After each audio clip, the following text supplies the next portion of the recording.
From the headquarters of Telesur English in Quito, Ecuador, I am Estefanía Bravo, and this is From the South.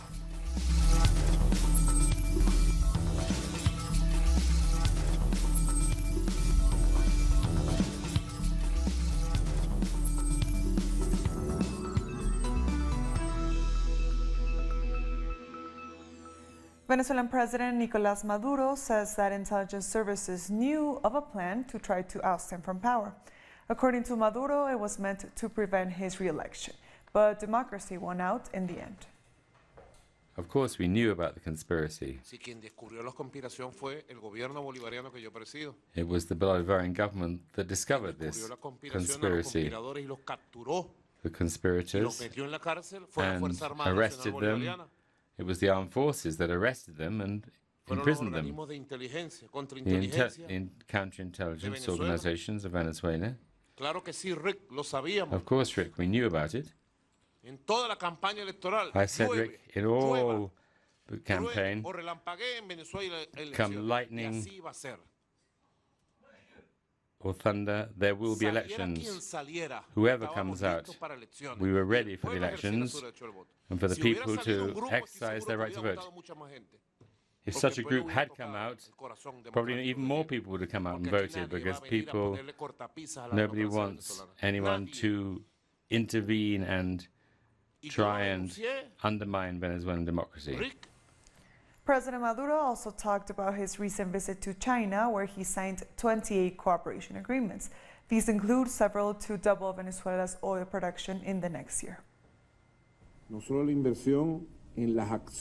We have not only sold 9.9% of the shares, so that the Chinese company gets to 49% of the joint venture in line with our hydrocarbons law, but a series of other investments, as I proposed to the Chinese side, to get to 1 million barrels of oil a day for China.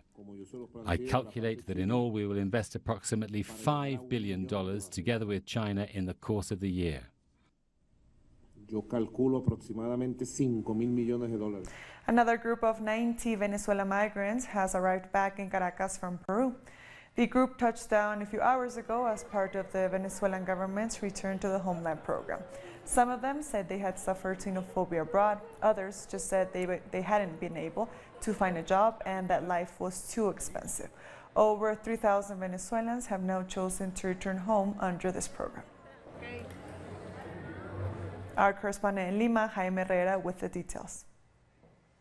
93 Venezuelans are boarding towards Venezuela thanks to the Return to Homeland program. This is the third flight of Venezuelan migrants returning from Peru to start over in Venezuela. It is aimed at helping the citizens that are living here in difficult circumstances. Some of them were homeless, many of them tell stories of work exploitation, xenophobia, and mistreatment. That was Jaime Herrera from Peru. People in Costa Rica are asking for tighter controls on borders, but human rights defenders are worried this could fuel discrimination in the country. Violent protests took over the streets of San Jose. Xenophobic groups are asking that borders be controlled and that the government stop receiving migrants. They say their concerns are over jobs and safety. We are not against foreigners or immigrants. We are not xenophobic or racist, but we are against crime and criminals. We are against people coming to steal. We have enough criminals as it is. Now we have to burden ourselves with other countries' problems. They are irresponsibly letting people in when our unemployment rate is already at 10.5%. It's against common sense to receive so many people when our economic situation is so poor. Even mayors of border towns have asked for higher control. We care about border control. We need more manpower. We live in peace with our neighbors, but we must lawfully protect our borders. Human rights defenders are worried about the rise in xenophobic discourse, something which hadn't been seen before in the country at such a large scale. The violent discourse is becoming noticeable on a physical level. In the last protests we had in San Jose, some Costa Ricans actually attacked a group of foreigners. Protests against migrants on the streets, in social media, and even by some authorities are not being recognized by migration services, who proclaim that xenophobic rhetoric is decreasing. The number of pro-migrant organizations are higher than those who have attacked these groups. Costa Rica deems itself as a multicultural country, and migration has always meant a lot for arts, education, sports, and society in general. The Congress of South African Trade Unions continues in Johannesburg for the second day. General Secretary of the South African Communist Party, Blade Simande, lamented the state of the South African economy. He said state revenue is under severe pressure. Debt, class inequalities, unemployment, and poverty levels also remain high.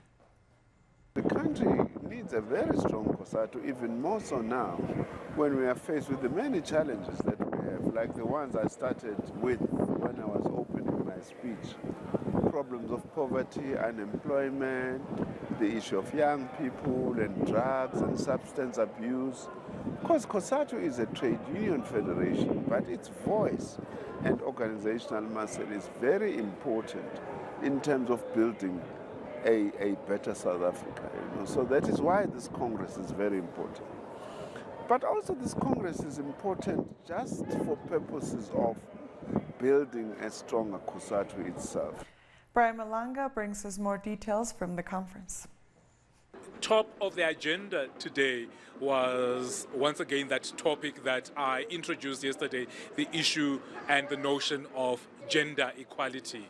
And it is interesting to note that as we have and as the Congress has this conversation around gender equality, the conversation is around saying no to unfair treatment, no to discrimination, and it is even brought into the whole conversation and debate what we might consider as sexual minorities, and this is the LGBTIQ community. And it's very important to note that the 13th conference is actually saying there will no longer be tolerated any form and shape of any discrimination within the Congress, within the Federation, and within all of its alliance partners. Then connected to that is the whole notion of empowerment of women. And we saw that very clearly today, where we have one female candidate who went unopposed and who's going unopposed in this battle for leadership. She is the first, she's going to be the first in South Africa. She's also going to be the first on the continent who is going to be the head of a trade union federation. We thank Brian for that report. Former Argentinian President Cristina Fernández de Kirchner has appeared in court for a third hearing. A judge has requested her immunity as a senator be lifted so she can be detained. She's accused of taking part in a bribery network during her presidency. But Fernández has denied any wrongdoing. Many believe this is just another example of the political persecution of a progressive Latin American leader. Fernández's supporters gathered outside the court in Buenos Aires. They say the current government is using Fernández's case to distract attention from the country's economic crisis. They defend Fernández as one of the leaders who worked towards bringing social justice in the country. This is all a circus. They brought her here because they obviously want to cover up their tracks. They are covering up everything. President Mauricio Macri is firing many people. There are more layoffs now in Argentina, more poverty. Our correspondent in Argentina, Edgardo Esteban, has the latest. The former president, Cristina Fernández de Kirchner, arrived at the court of Dr. Sebastián Casanelo because of the so-called notebook scandal. She registered her statement at the court and said that she's being attacked and persecuted for the last 2 years and 9 months. She also said that she's being harassed by the judicial system by being asked to appear in court even when there isn't substantial evidence against her. There has been a lot of commotion in the political circle after the request made by Judge Claudio Bonadío regarding the management of funds by under her administration. Until now, the only evidence the court has is the photocopy of the notebook entries. But the original notebook has not been produced in the court. The investigating team has been looking for containers full of money in Patagonia, but so far they haven't found anything. Cristina Fernández has said that they can look all over Patagonia and they won't find anything.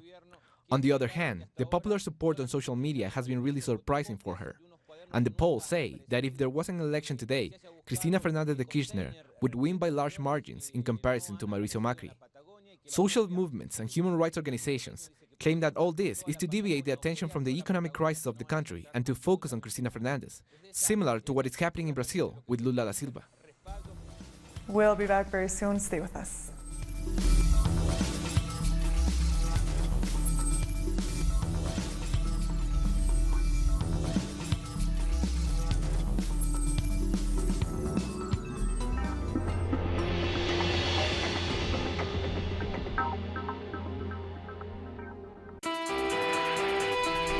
Me gustaría tener un mundo mucho más inclusivo para todos. 没有贫穷. Στην ανθρωπότητα θα ήθελα να δω παραπάνω αγάπη, αγνότητα, πολιτισμό και επαφή με τη φύση. Que el ser humano despierte su conciencia. I want humanity to see itself as one humanity. We are the people, a space, a voice. We are Telesur without borders.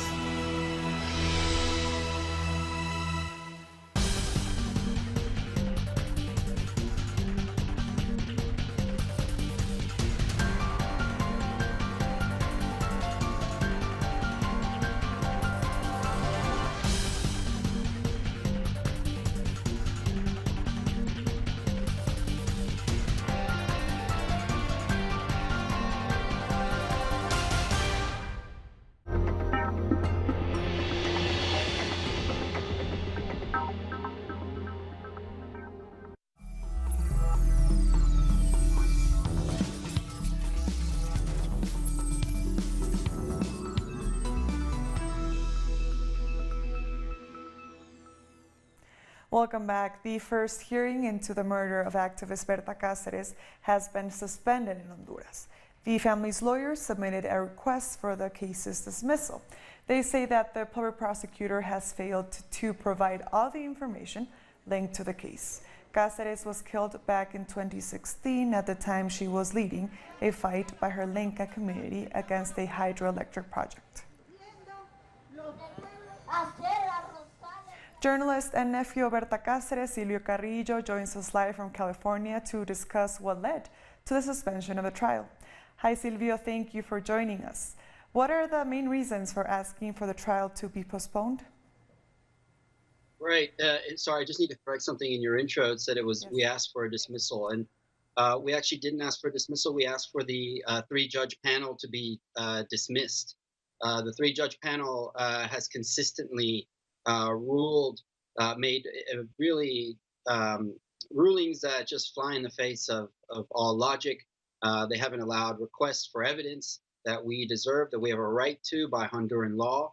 And so due to these, it's been numerous requests over months requesting evidence from the public prosecutor, and the Honduran government, or the public prosecutor, basically doesn't want to hand over hundreds of gigs of evidence that they should have handed over already so the prosecution could make its case. And we as co-prosecutors have a right to that evidence. And that's why we've requested that an appeals court take a look at this and hopefully will make a ruling in our favor. Thank you, Silvia, for your clarification. So do you know why the evidence was omitted? It's unclear. There is hundreds of gigabytes of evidence, as I mentioned, and the evidence that was looked at. There's a large portion of evidence that the Ministerio Público has, the public prosecutor has, and we have so far only been given a small amount of that, about 50 gigabytes. And that 50 gigabytes was looked at by an independent group of lawyers, and they were able to make some connections to very high up people in the army and in the government. So the suspicion is that all of this other evidence that is yet to be released by the Ministerio Público, the public ministry, leads a lot higher up and could disrupt the Honduran government. And we believe that it's always been the case that this company that owns the dam that Berta was fighting against had very close ties to the government and to the Atala Sabla family, a billionaire family. Silvia, one last question for you. Do you and your family expect a more fair trial with new judges to be ordered? You know, yeah, I'm sorry to be so cynical, but yeah. It's hard to hope for anything positive to come out of this when the Honduran government has been so determined to undo any kind of justice that we could possibly hope for. Silvio, thank you so much for your time for Telesur. We have been speaking to Silvio Carrillo. He is the nephew of Berta Cáceres, speaking live from California. More stories now. The Guatemalan government has asked the United Nations to choose another chief for the International Commission Against Impunity. The government insists it will continue to deny current chief, Ivan Velázquez, entry into the country. It also says the new commissioner must be appointed with the approval of Guatemalan authorities. I have been instructed to send a diplomatic note to the UN General Secretariat requesting they send the names of prospective candidates in the next 48 hours for the position of Chief of the International Commission Against Impunity in Guatemala. Nicaragua called for Secretary General of the Organization of American States, Luis Almagro, to resign. The government believes Almagro has overstepped his bounds and has failed to properly represent the organization. Over the weekend, the Secretary General said that military intervention should not be ruled out in Venezuela, but he since stepped back on that, saying his words were misrepresented. According to Brazil's electoral court, former President Dilma Rousseff can be a candidate for the Senate. With 4 votes in favor and 3 against, the court in Minas Gerais decided to authorize her registration. By doing so, the court dismissed petitions that claimed Rousseff lost her political rights after being impeached in 2016. Such a ruling would have instead banned her from politics for 8 years. Rousseff celebrated the decision on Twitter. Trinidad and Tobago's new commissioner of police is vowing down to crack down on Rouge police officers. It comes after police officers were fingered in a major kidnapping that gripped the country's attention for weeks. The commissioner vowed there would be no cover-ups of officers involved in wrongdoing. He said the police service must instead fight for the rights of law-abiding citizens. Any police officer that is held for any situation that is illegal, unethical, and it is outside of their role and function as a police officer that affects you, the citizen, we intend to deal with it. From January 1st, 2019, Jamaica's government will institute a ban on the importation of styrofoam and all single-use plastics. The historic move is part of a phased process of reducing the country's use of plastic and plastic-based products. They also hope to regulate specific categories of plastic packaging materials. Minister with responsibility for the environment, Daryl Vaz, made the announcement on Monday evening. As of January 1st, 2019, the government will impose a ban on the import, manufacture, distribution, and use of all single-use plastic carrier bags with the dimensions at and below 24 inches by 24 inches, which includes those bags commonly referred to locally as scandal bags and T-shirt bags, used primarily in the retail and wholesale sectors. Commencing January 1st, 2019, the government will institute a ban on the importation of expanded polystyrene foam, commonly referred to as styrofoam, for use as finished goods in the food and beverage industry. That is, food and beverage containers. In addition to the local manufacture and distribution of polystyrene foam for use as finished goods in the food and beverage industry will be banned as of January 1st, 2020. South Africa's top court has ruled that cannabis for private and personal use is legal. In a high-profile case that divided the court, a ruling finally came down, saying that the law banning the use of cannabis is unconstitutional and invalid. Justice Raymond Zondo delivered the unanimous verdict in Johannesburg. Eswatini police have clashed with protesting workers. Police in Eswatini used rubber bullets and tear gas to disperse the protesters. The workers, allied to the Trade Union Congress, have been protesting on the streets of the nation's major towns, demanding higher wages and better conditions of service. More than 5 workers have reportedly been hospitalized after sustaining rubber bullet injuries. A Ugandan warlord claims he was brutalized as a child and is a former victim himself. Dominic Onwin faces 70 charges at the International Court of Justice for being a part of the Lord's Resistance Army, which terrorized Uganda under Joseph Kony. Onwin's lawyer says he should be acquitted of his crimes since he was only a victim. He was kidnapped as a child and turned into a soldier by the LRA. And around 60 girls in Burkina Faso have been hospitalized from female genital mutilation.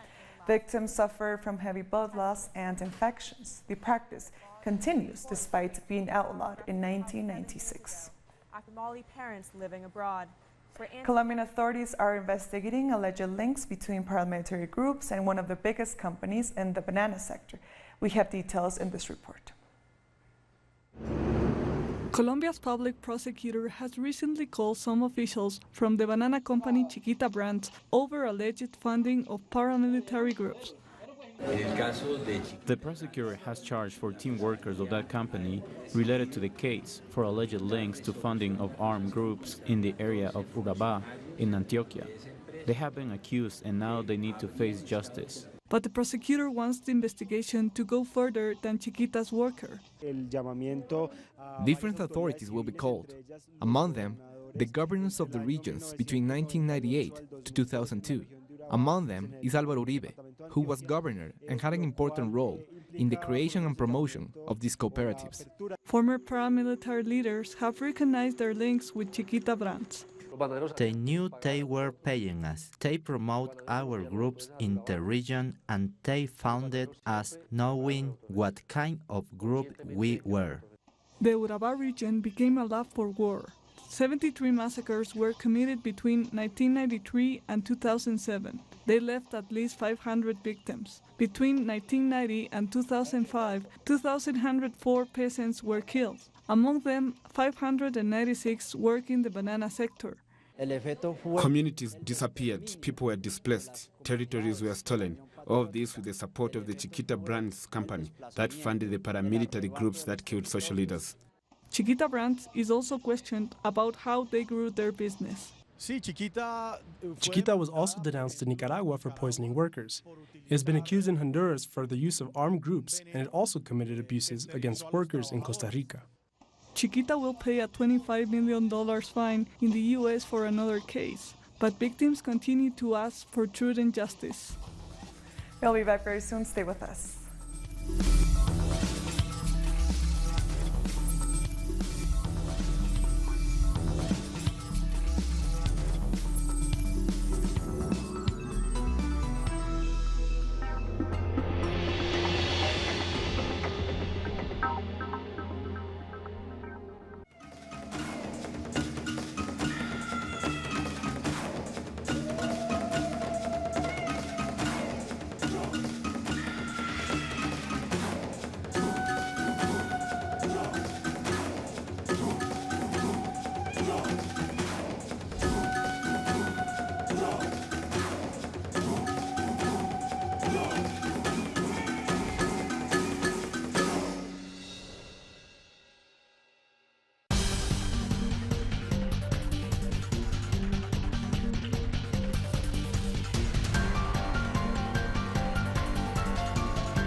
Welcome back. The leaders of North and South Korea have started their meeting with a grand musical concert in Pyongyang.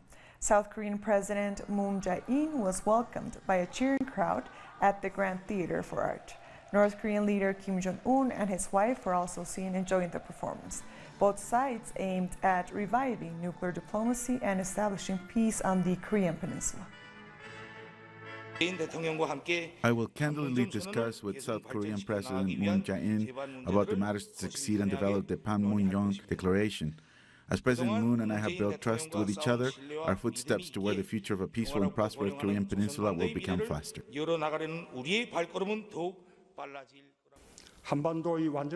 Complete denuclearization and establishment of peace on the Korean Peninsula is an important agenda. I will see a bigger picture for permanent peace and peaceful prosperity, as it is a completely new resolution. There could be various challenges and difficulties. However, Chairman Kim Jong-un and I have trust and friendship. The U.S. has imposed new tariffs on Chinese imports starting next week. The new tariffs are worth $200 billion. Trump's administration is also threatening to target even more Chinese products if Beijing retaliates. Yet, the Chinese government said it would impose tariffs on U.S. goods worth $60 billion to retaliate the United States move. We'll see what happens as to whether or not we're able to do something, in particular with China. That's a big one because the losses have been staggering for so many years for our country, and we just can't let that happen anymore. The leaders of Russia and Israel have spoken to each other following the downing of a Russian military plane near Syria's sea coast. At least 15 Russian personnel were killed in the accidental strike by Syrian forces amid an Israeli air raid. President Vladimir Putin said that the shooting down of the plane was the result of a series of tragic and chance circumstances. Initial reports had said it was the Israeli military who shot down the Russian aircraft, leading to serious threats from Moscow. The United Nations has said that Myanmar's democratic transition is at a standstill because authorities seek to silence critics. On the other hand, hate speech against Muslim Rohingya is rampant. The UN pointed out. A UN fact-finding team found that Myanmar's military carried out mass killings and gang rapes of Rohingya with genocidal intent last year. The panel also called for the commander-in-chief and 5 generals to be prosecuted for the crimes under international law. Repressive laws are being used to silence those that seek to scrutinize. We have verified instances of reprisals against individuals for sharing information with the United Nations. Peaceful protests are blocked, sometimes violently, as occurred in the village of Mrauk-U. While voices critical of the government are muted by threats and arrest, hate speech is thriving, particularly against the Rohingya. And with that story, we've come to the end of this news brief. These and other stories, as always, you can find them on our website at telesurtv.net/English. And also join us on social media, on Facebook, on Twitter, and on Instagram. For Telesur English, I am Estefania Bravo. Thank you for watching.